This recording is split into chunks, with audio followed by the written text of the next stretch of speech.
So I, for one, am looking forward to this lecture, and Sethu, I therefore ask you to give your lecture entitled Robots That Learn, Old Dreams and New Tools. Sethu, thank you.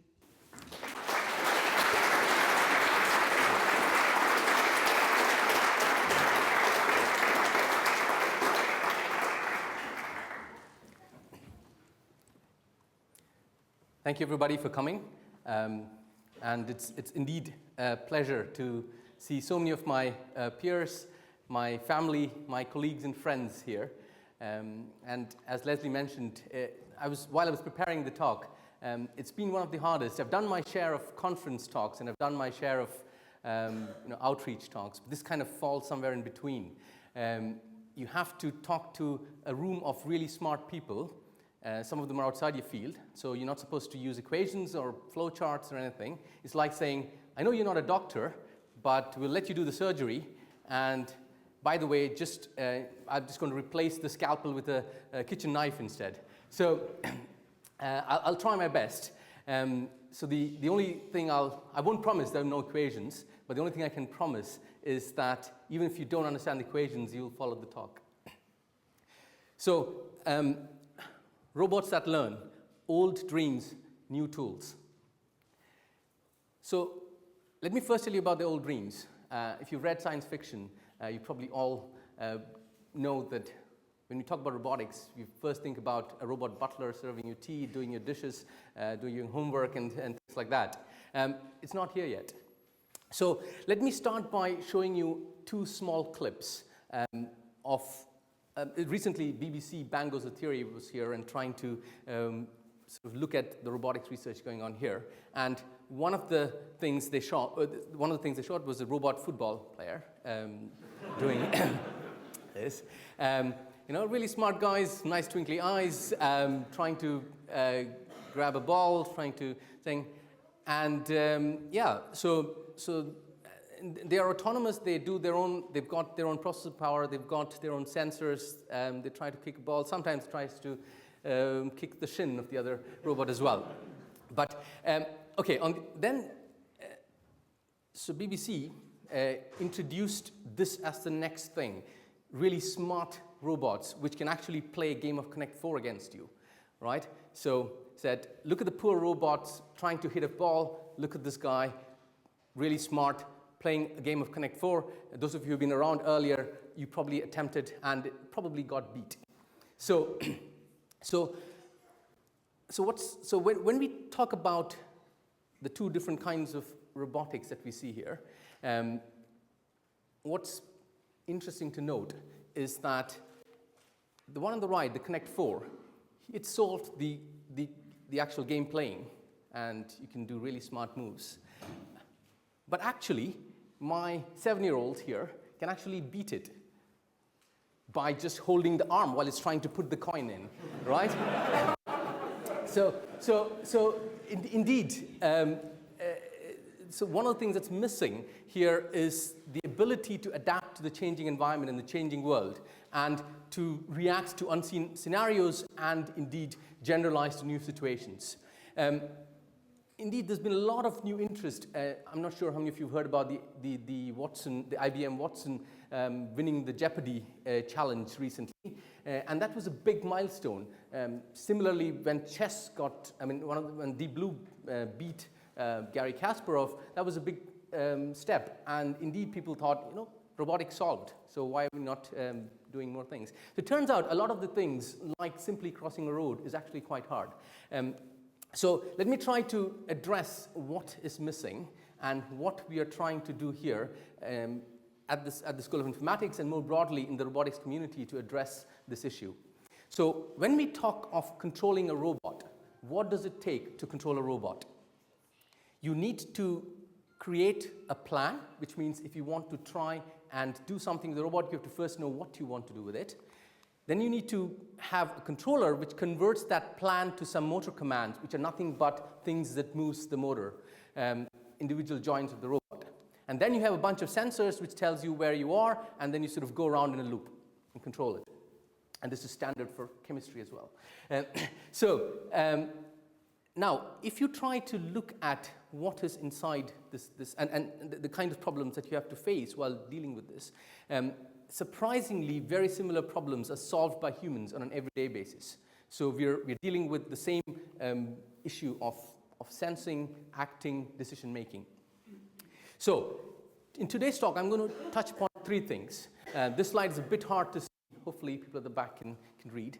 I'm going to look at machine learning techniques for robot control, how we can exploit the new techniques in machine learning. I will not go into very many details, but I'll give you a glimpse of the kind of work that we're doing in machine learning.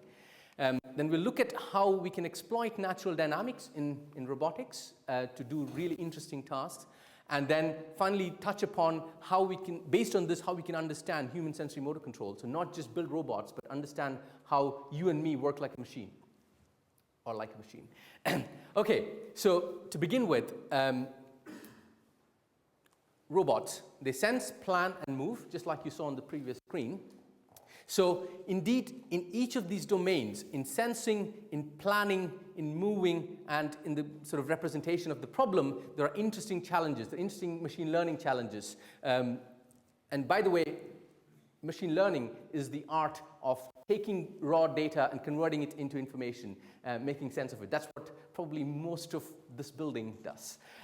Okay, so if we, in this bit, I'm going to take an example of moving as a sort of sample problem and look at how we are able to learn the ability to actually move in the right way with complex robotic systems.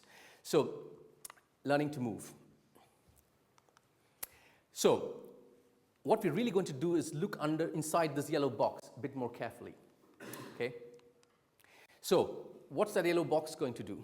So, if you have some sort of design behavior, or you want the robot to do something like reach for a target, and you have a robot that you're trying to control, the best thing to do is plan something and execute that command by trying to minimize the difference between where you are and where you want to be.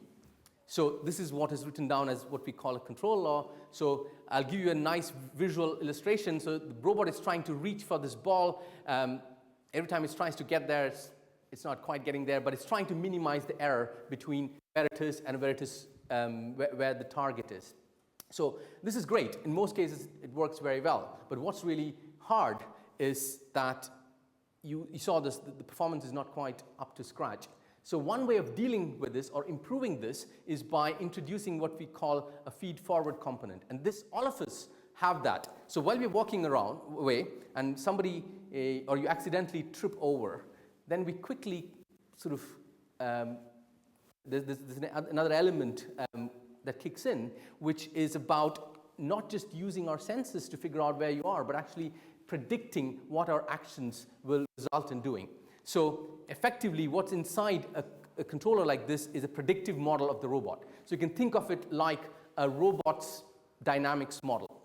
Okay, so if that's what's required to make fast, effective movements and do effective learning, so again, I said at the beginning of the talk, you don't need to understand the equations. This is, so if it's a two-joint robot, that's what the equation of the dynamics of the robot is going to look like.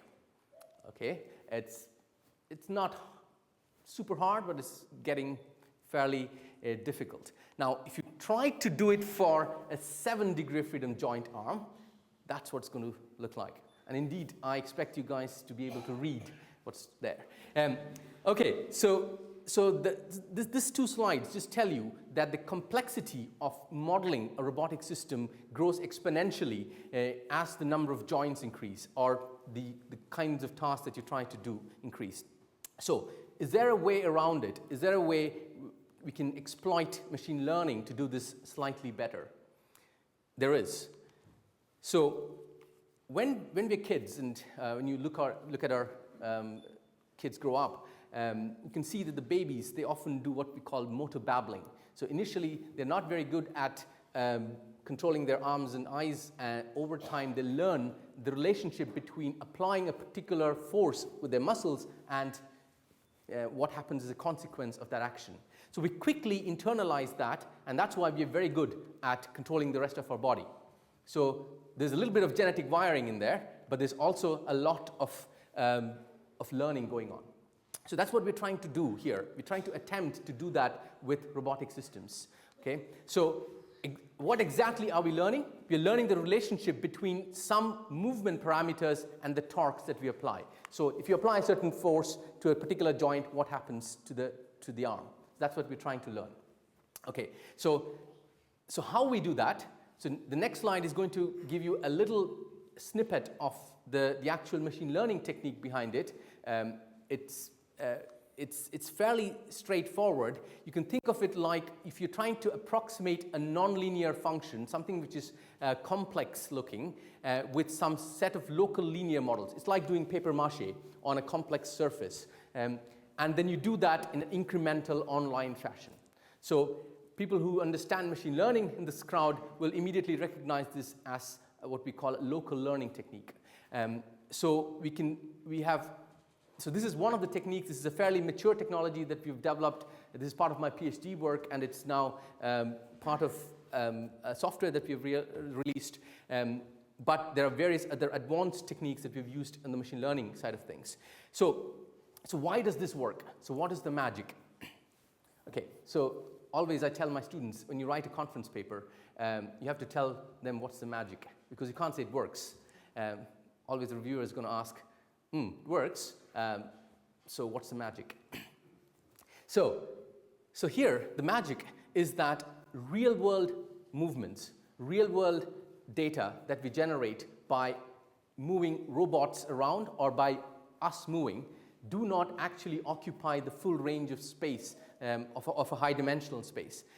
Real movement data are typically have got structure in them because of the way our limbs are connected, because of the way everything else is related to everything else. So if we have a mechanism to exploit that, what we call here manifold structure, that's what allows you to do learning in a very efficient fashion.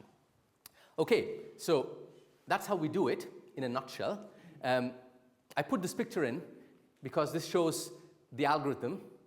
I also put the picture in because it took me a long time to draw it. And when the journal, when we got published, the journal decided to put this on the top of the top cover. Annoyingly, they said we can't do color. So the beautiful color went away. But anyway, so that's the algorithm. Okay, so does it really work? Some of you will notice that that's my wife, Srija. Good old days when she was still happy to contribute to research and sit in the lab, work late hours. But anyway, so that's a robot trying. Oh, let me first tell you what we're trying to do here. So here the robot is doing motor babbling. In other words, it's trying to move its arms and trying to figure out what happens when you apply a particular force and what happens to the robot arm. It's a consequence of that. So we're using the technique that we just talked about to learn or give the robot the ability to control its arm. So once it does, and this is done in a purely data-driven fashion, in other words, using machine learning techniques to learn the relationship between actions and consequences. So once it's done that, then what we're going to ask the robot to do next is to try and balance a pole. And why is balancing a pole such an interesting problem?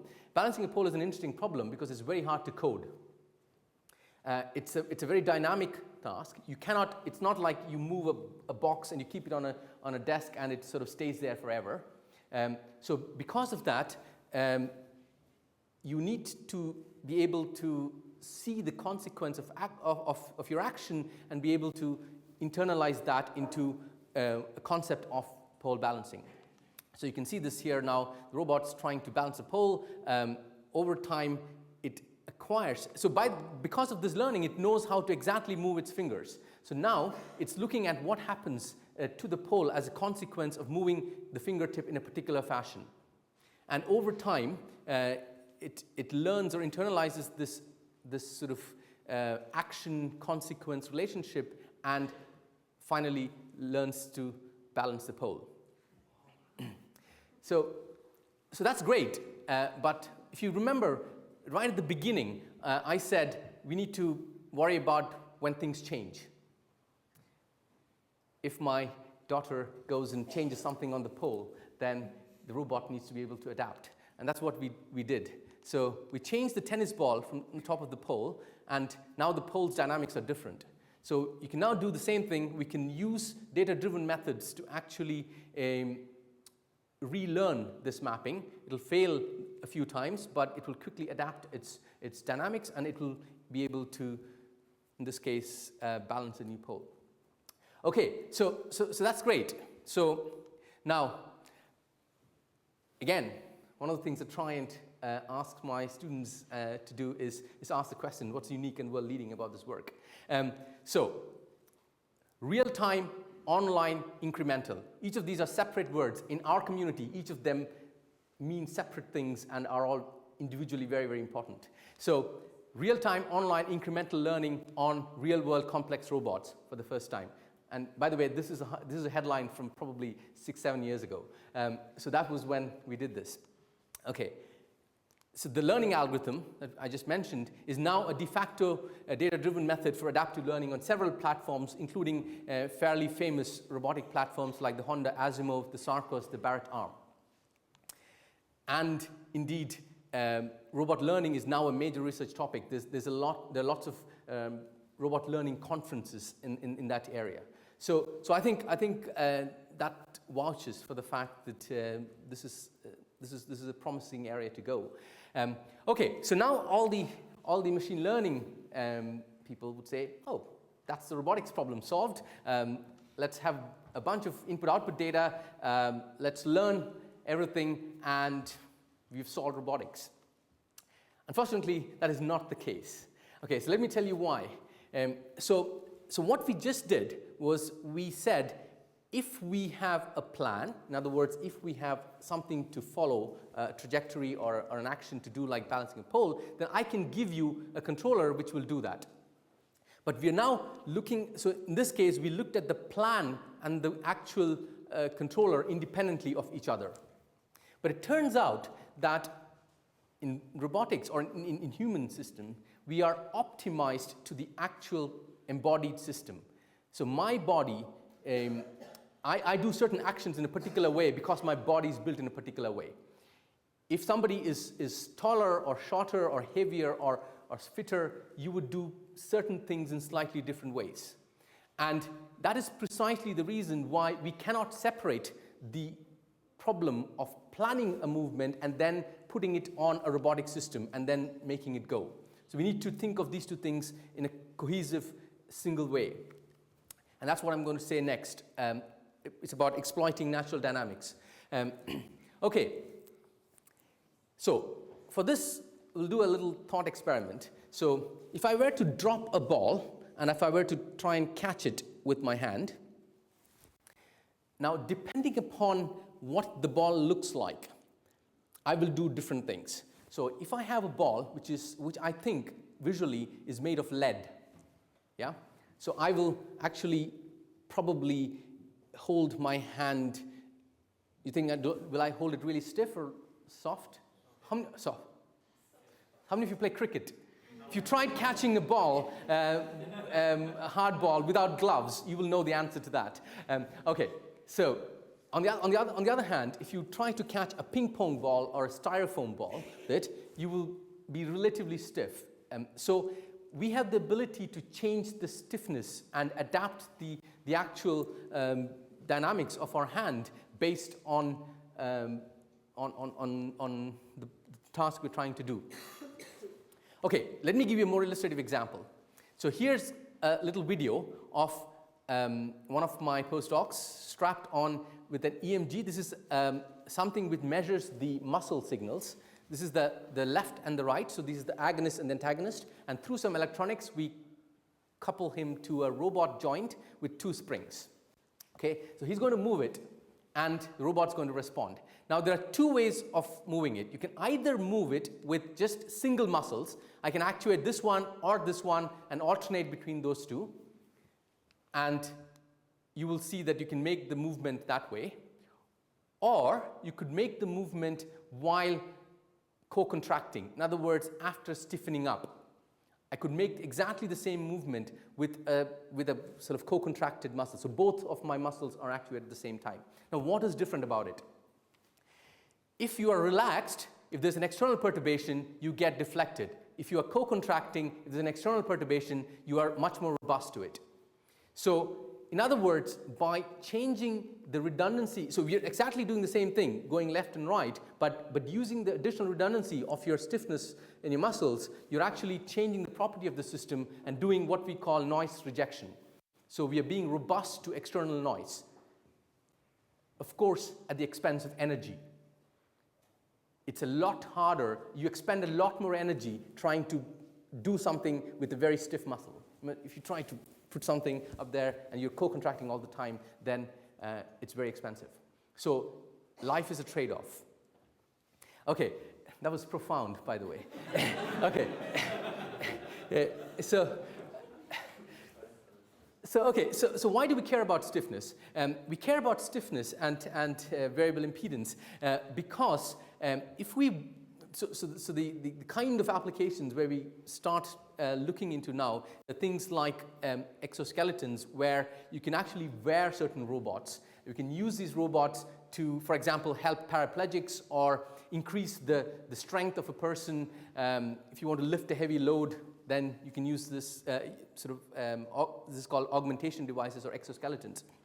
And now, when you have robots attached to your body, you don't want a certain kind of behavior. For example, this is the classical robot behavior. It's doing something, luckily it's doing something quite slowly, and I try to push against it, it will resist me with all its force. So it's just going on its merry way while I try to push against it, right? Okay, so now this is a compliant robot, so it's not less, it's exactly the same power because it needs to hold itself up. So it applies the same kind of force, but it is reacting to my touch, and it's doing its task while being soft and compliant. It's giving in while achieving this task.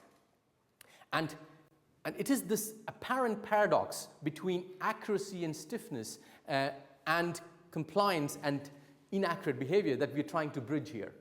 So a traditional control theorist would say you cannot do both. You've got to be either compliant and squishy, or you've got to be stiff and accurate. And we're trying to bridge the gap between those two things. Okay, so now I'm going to run through a couple of slides about how we do that. Indeed, to be able to do that, we need to have a robot or a robotic joint which is able to vary stiffness, in this case torque and stiffness, independently, and we need to have an optimization technique for dealing with it. So we are contributing, in our lab here, we're contributing to both these areas, creating new kinds of actuators and creating an optimization framework to modulate the stiffness. Okay, I think in the interest of time, I'm going to skip this bit. Okay, so the one thing to take back from this slide here is that an innovation that is quite nice is, instead of using analytical dynamics, we use the learning framework to actually learn on the fly the dynamics of the robot. So from data, we can learn the dynamics and use the control framework. So if something changes, like a perturbation or a load, or you get some uncertainty, we can learn this on the fly. So that's a nice trick. Okay, so what can we do with it? So let's think of a ball pitching task.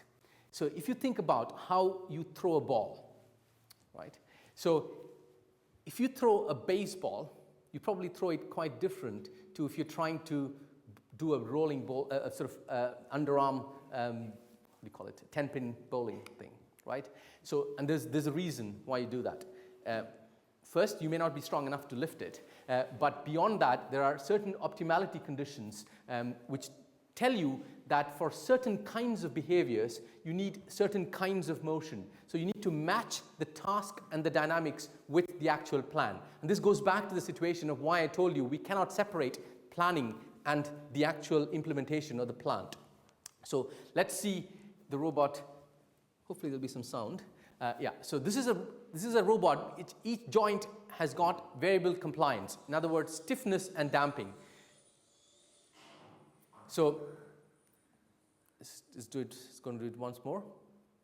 So in the next slide, you will see the actual commands that are being sent.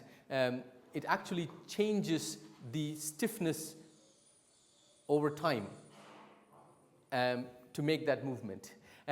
Indeed, you can beef up the motor and make it throw further, but the point here is that even with small motors, you can actually create a kind of motion that includes pumping energy into the system and releasing it with very strong impactful force. And this is the thing, this is just to show you that the actual stiffness profiles are fairly complicated.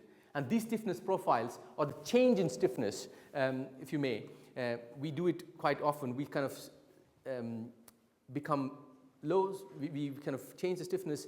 We have low stiffness here, and then just before release, we increase the stiffness to maximize the momentum. And this comes out automatically from the optimization framework that I just described. This also scales to very nice, complex, human-like biomimetic robotic systems.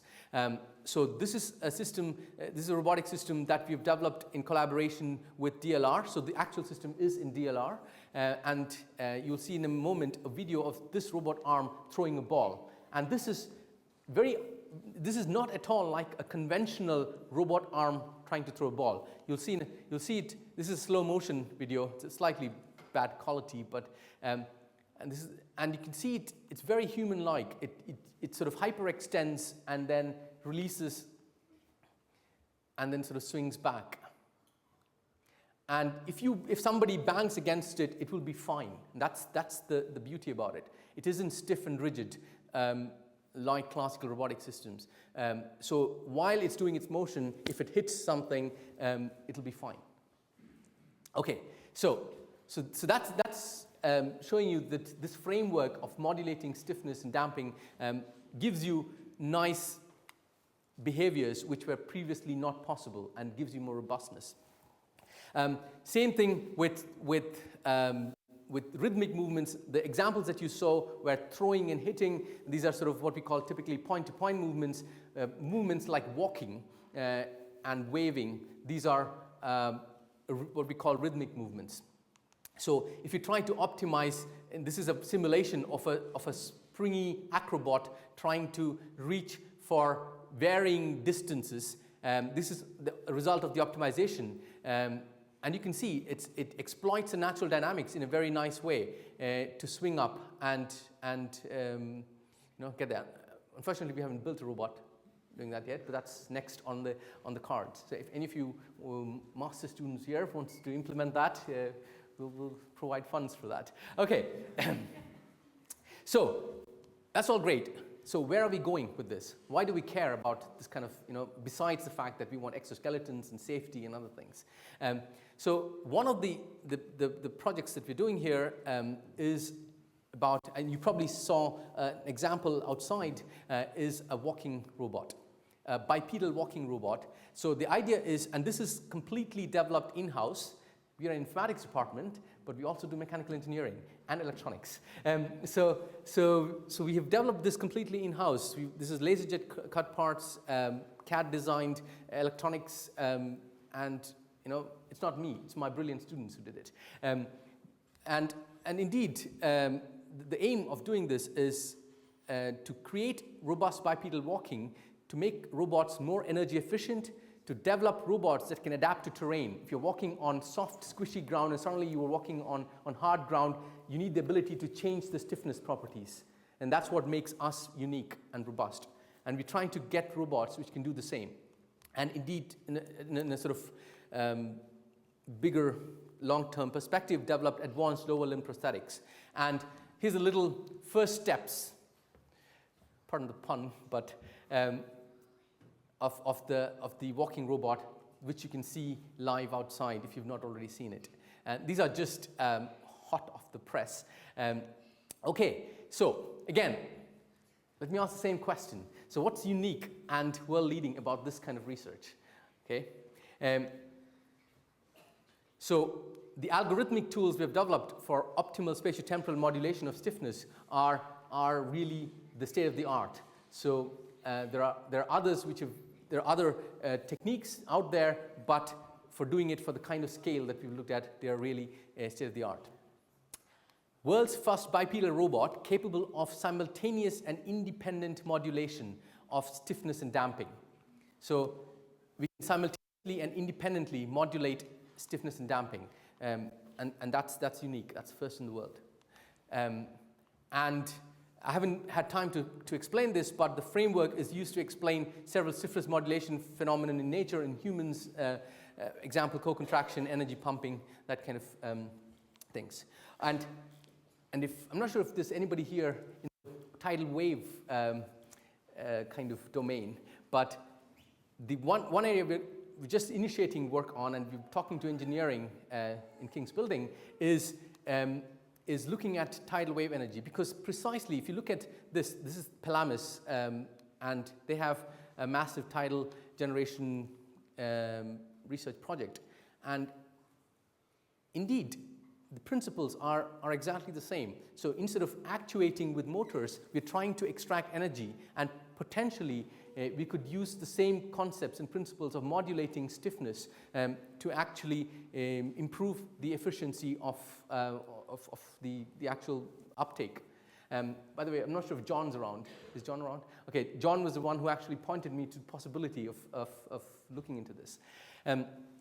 Okay, so let me try to switch gears slightly to a different topic, and this is about understanding human sensorimotor control. So about 1/3 of my research is about human psychophysics, understanding human behaviors, not just building robots, but understanding how you and me work. So again, let me give you one example of that kind of research here. Okay, so one of the things we do is probe the human sensorimotor circuitry. So let me give an example of how we do that. So this is a little robot which can actually, so while you make certain movements, it can actually push you or pull you or change your direction while you're trying to move, okay? And you can sort of program it to apply a particular kind of force. So this paradigm has been used in human motor control for quite a long time now, and let me show you a simple experiment. So this is the top view of a person sitting with manipulandum and a robot, and the task is to reach straight. So you and me can do that very easily. Close your eyes and you can still do it very easily. Okay, now the robot's going to push you to the right. So that's what happens. You're going to deflect and correct, right? With many trials, maybe 15, 20 trials, you will improve your performance and you'll be able to compensate for this force. Okay, now I take this force away from you. So the robot's not going to push you anymore. What happens? Oops, wrong direction. You're going to overcompensate in the other direction. So this is very strong evidence that we are not correcting on sort of looking at errors and correcting instantaneously. We change something internally. We change something, we internalize certain things, because otherwise you wouldn't get deflected in this direction, right? Because you're constantly being pushed there, so you think there's a force, and you sort of compensate for that, and then when that force goes away, you use that internalized model, and then you're wrong again. Okay, so that's been the classical sort of motor control paradigm, and then you do that and you get a slighter correction as well. So people have studied this for ages to understand how humans adapt to changes. For example, if I am carrying something heavy, or if I have an artificial thing that I have to carry all the time, how do you adapt to that? There's also sensory adaptation with prism goggles. So if you don't know what that is, it's fairly straightforward. You wear some glasses which shifts your vision to some degrees to the left or right. You wear that for a week, and you take it off, everything seems distorted for you. So you do sensory adaptation.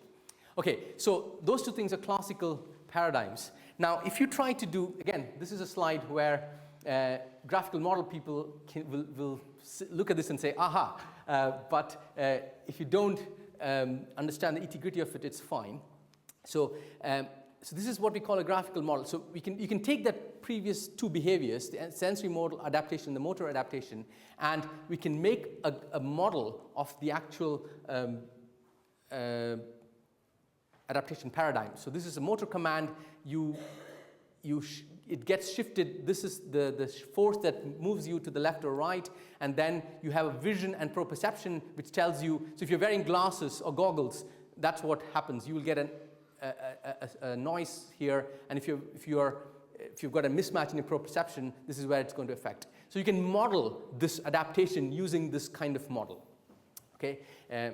So what did we find? So what we found was that if you actually do a Bayesian inference over, or a kind of machine learning over it, then you find that if you make a motor adaptation, or if you do the kind of pushing with the robot that you've just seen, then it's likely that because you don't know the causal reason of that, it's likely that your vision and your proprioception gets recalibrated as well, because you don't know the causal reason for that pushing. When you're reaching there, when your hand gets pushed to the right, it may be because somebody's pushing you, or it may be because your vision is telling me the wrong thing, right? So this apparent shift of my hand from the desired goal may be attributed to either motor commands or vision or proprioception. And there is no way that your body should be able to distinguish between these two. So we said, if we do that, maybe we can actually probe whether this is indeed the case. So we did an experiment where we tested whether force field exposure, in other words, the thing that we just talked about, pushing you to the right, leads to sensory adaptation. So not wearing glasses, so purely no mismatch in the sensing, but does it lead to adaptation? And the upshot of this slide is yes. So just by pushing you to the right with the motor and adaptation, both your vision and your proprioception gets misaligned, or you get an adaptation effect. Okay, so why is this result significant? Why is this important? Okay, it proves that the sensory and motor adaptation are not independent phenomena. You get systematic motor perturbation elicits sensory recalibration, and that's a significant result. It is also evidence that brain resolves the sensory motor adaptation in a unified and principled way. So by unified and principled, I mean in a way that is reasonable. So if there is no cause to be able to distinguish one cause from the other, your brain cannot distinguish it either, right? And most importantly, and to the annoyance of some of my colleagues in the human motor control community, it implies that we should revisit some of the human motor adaptation results of paradigms with this new insight. Because all the time you thought that you were only doing motor adaptation, there's possibly a bleeding of the effect into the visual and the sensory calibration. So that's yeah. So I think that's quite significant. Okay. So in the remaining sort of 5 to 10 minutes, what I want to talk about is give you snippets of 2 or 3 other nice videos of the other things that we've been looking at. So one of the things we've been looking at is control of, so this is the EMG control of a robot hand. So this is a person's EMG muscles, and you will see a live demo of that in a bit, directly reading the muscle signals and then controlling the robot hand with it. In this case, to create an omelet. Not quite, but so this is the sort of brain-machine interface trying to directly interface the human muscle. So this is not this is not invasive in the sense of reading from the brain, but it's directly reading from the muscles. So now, why is this significant? Because we've been working with a company called Touch Bionics in Livingston to develop haptic feedback for hand prostheses. And so this here is an example of this of the hand that we've been working with. The actual actuation mechanism is not new, so it's there. It's what they've developed. But what is unique in what we're doing here is to provide a sense of feedback by using vibrotactile arrays so that people can actually feel the actual strength of the grasp when you use this prosthetic hand. So what I'm going to try and do is do a quick demo while this thing is playing. A major goal in prosthetics is to create artificial limbs that both act and feel like real limbs. Researchers here at the University of Edinburgh are working alongside the Scotland-based company Touch Bionics, developers of the award-winning iLIMB, the world's first commercially available bionic hand. By amplifying signals from muscles in the amputee's stomach, the robotic hand can be instructed to open and close on demand in a variety of different types of grasp. The fingers automatically stop when they have formed a firm and steady grip on the object, allowing the patient much more dexterity than ever before from a prosthetic device.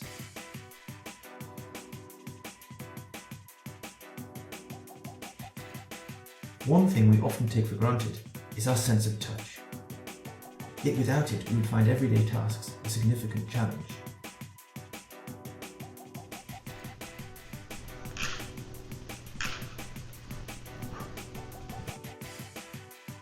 There are thousands of nerves in every one of our fingertips. We grip objects sufficiently so as they do not slip from our grasp, but not too hard that they might break. However, amputees do not have this luxury, making what would seem a simple task rather difficult. The key idea behind our research is that for successful use of a robotic hand, patients require not only the ability to control the hand, but also continuous sensory feedback. At the University of Edinburgh, we're examining ways of interfacing this sensory feedback with the nervous system. By passing small electric currents into nerves in the upper arm, or by creating patterns of vibration on the skin, the amputee can gain a brand new sense of touch. We fit patients with the iLIMB and add sensors to detect forces on the fingertips. The signals from these sensors are processed and then communicated to the patient by electrical or vibratory stimulation, and this feedback can be used to coordinate and control the robotic hand without relying on constant attention, allowing the patient to get on with their daily lives.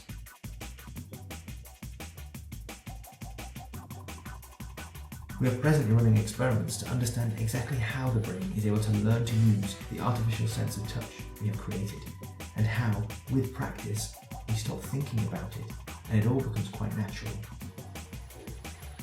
Our research at the University of Edinburgh is making progress in science and technology and giving amputees a real helping hand. And who knows, maybe soon we'll all want a bionic limb.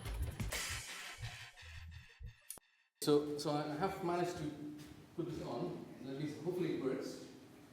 So, okay, so you can see that I'm controlling the hand with my muscle signals from this hand. And in fact, I could attempt to grab something, but I think in the interest of time I'm not going to try. But it's actually very nicely compliant in the sense that it will stop when it hits an object. Okay. Excellent. So a couple of other things. So I've also promised that I'll show you ASIMO. So this is a little bit of work that we did with the HONDA ASIMO, and this is about generalizing. So, for example, if you want your robot to wash your car, then you can show the robot what it means to wash the car, and then it can try and generalize this concept of washing from examples. And if you don't do it the right way, if you try to average behavior, then it's not going to do the right thing. But if you do it properly, then we can actually generalize from behaviors across the different tasks, so it can not only play back behaviors that it has been taught, but also generalize new situations, curved surfaces, the things that you've not seen, different heights, different conditions. And Simon is here now. We had bought ASIMO over as part of the Science Festival in 2009. Yeah, it was a great success. The other thing is, so planning in topological spaces is quite important, because this way, so this is a case of asking the robot to reach inside this box without actually specifying where. It just says reach inside the box. So we don't really care where in the box it should reach. So if you specify targets using topological coordinates rather than sort of joint angles, then it creates a lot more robustness in behavior, because we can not just say, reach into this place, but actually say reach, and if the box moves, then the concept of what is inside moves with it. And that's why sort of representing and planning the right space is very, very important. And this is key to, and I'm not sure if Ian's around. Is Ian Kunkler around? Yes, so one of the things that we've been taking this and trying to work with is in the area of robotic radiotherapy. It seems a bit exotic, but actually there's something called CyberKnife, which actually uses robotic radiotherapy to deliver dosages in the right way. And in this case, we try to use the planning technology that we been looking at to try and create much more robust ways of doing this. I'll skip the details. So I'd like to conclude here by saying a few things. So there are excellent machine learning tools that could be exploited to solve some classical problems in robotics. So I think from experience, we've actually benefited a lot in using these excellent tools. Robotics is also a rich ground. From the other side of the perspective, robotics is a rich ground for testing the scalability and viability of many, many formal methods. And I think this is an open invitation for the rest of the community to really think of robotics as real science. And this is what we've been trying to push at EPSRC, that robotics is a science. In our views, it's a fundamental science, because it throws up many, many fundamental interesting questions that you wouldn't have asked if you wouldn't try to do these things. And it has a broad range of applicability, it requires expertise from multiple disciplines, and it's a rich ground for doing interesting things. Okay, so I want to take the next sort of 2 or 3 minutes trying to thank all the people. Just like robotics is a multidisciplinary and interdisciplinary thing, so all the work that I have done is indeed the result of a lot of people doing a lot of hard work and a lot of sacrifices. So first of all, let me thank the funders. So this is where all the money comes from, for all the exotic equipment that you see here in the lab. Let me start by thanking all the people behind the scenes. So this is all the alumni who've graduated from my lab. Either they were postdocs or PhD students, and they've moved on to nicer and greater places and doing very well. A special mention to my academic mentors, my advisor in Tokyo, Ogawa Hidemitsu. So he's a guy whom I think taught me the importance of asking the right questions. So the what, the why, and the how. So every time we went and did a seminar presentation, he would ask us to actually create 3 blocks and say what, why, and how. And he would say, too often people try to attack the how first before even understanding the what and the why of the question. So I owe a lot to him in terms of the methodology behind the research, and all the wonderful collaborators, Mr. Stefan and Mr. Kawato, Shunichi Amari, Edric and Chris Atkinson, and Michael Arbib. Scientific collaborators, there were way too many. Luckily, I have way too many collaborators, so I did not name any in the interest of not leaving out anybody. Now, these are the people, so can I ask these guys to just come on stage for a minute, just for all the lovely work that you've done. So Jun, David, Ian, Ian's in London making money. Conrad, Chris, Evelina, Luigi, Vlad, Suchin, Sandy, Andrea, and Andrew. So these are the wonderful team that have contributed to a lot of the work. A big round of applause to them.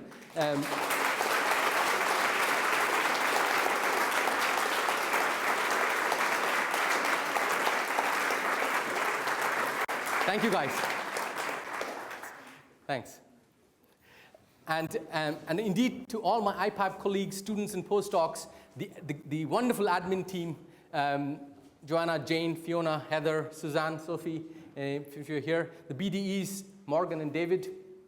And then a special thanks to all the people who've actually been responsible for me being here and for the kind of work that they've managed to do. So Mike Foreman, he's the reason why I'm here. He did a very convincing job of selling Edinburgh, and he's been a great mentor, and I owe a lot to him. Eleanor, for being the welcoming person.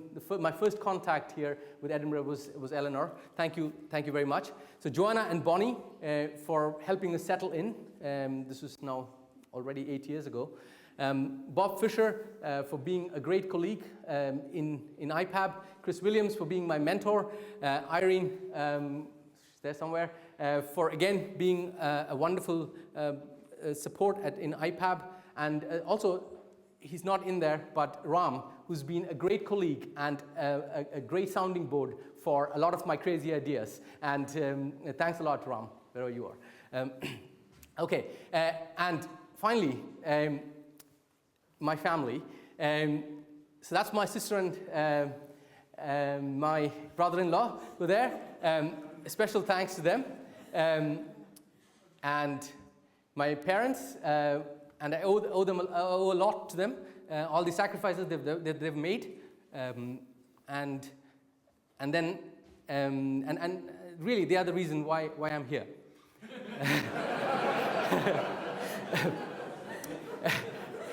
and last but not the least, the three most important women in my life. Now, don't get ideas, guys.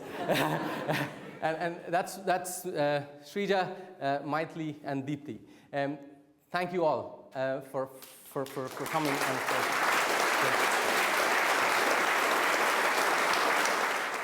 Okay, well, it falls upon me to give the vote of thanks for Sethu's talk, and I'm glad I've already given my inaugural lecture, because after this one, I probably wouldn't have dared give an inaugural lecture. Actually, for people like me that work on the kind of more abstract side of informatics, we're terribly jealous of people like Sethu and the robotics folk, because you all this wonderful stuff to be able to show in your slides and so on, actually physically embodied systems and so on. For everybody else, it's like giving Sethu's talk, but just with the equations and none of the visual stuff. It's really quite difficult. But actually, for folk who aren't in informatics, I mean, actually it was quite a wonderful talk, because it covered an awful lot of the stuff in breadth that informatics does. It had the embodied systems, machine learning, that abstract side of things, but also the human cognition. And it's quite hard, it's quite rare to get talks that go that broad and still give you a technical message worth bringing home. So actually, that was a really nice and unique talk. And personally, it makes me very proud, because I'm old enough to remember the robotics efforts in Edinburgh when they were about in little dustbins that moved around, little sensors, and didn't really do an awful lot, but were challenging for the time. So it's amazing to see how much that technology has opened up and acted as conduits for other types of technology in informatics to come together. One of the things that Sethu wasn't talking about, and you don't typically see at these things, are the other things that he's been doing. But you probably have seen, I don't know, for people who've been wandering around the city, I don't know if it's still there. Sethu really is a poster boy for informatics. On the West End, there's a poster, at least they're used, is it still there? Yeah. A 30-foot tall poster with Sethu on it. So that bit of it has certainly worked well too. And in IPAB, I mean, that really is going from strength to strength under Sethu's leadership. So it's more than just doing the research and giving the talks. It's actually holding significant bits of research together in the school. So if you would join me, I'd like to thank Sethu for his talk. And we'll proceed for drinks, and you can ask him. I think it's probably better. Do you want any questions now, or would you like to? I think I'm open for questions. Well, would someone like me? We've got a big hall. Let's ask a few questions. We got time, haven't we? We'll ask a few questions. Anybody want to ask a question? It was so clear. It was so clear. Maybe it's better. But we'll go out for it. We have a lot of this. We got drinks outside. We can all ask questions separately later. Thanks very much, Seth. Thank you, Dave.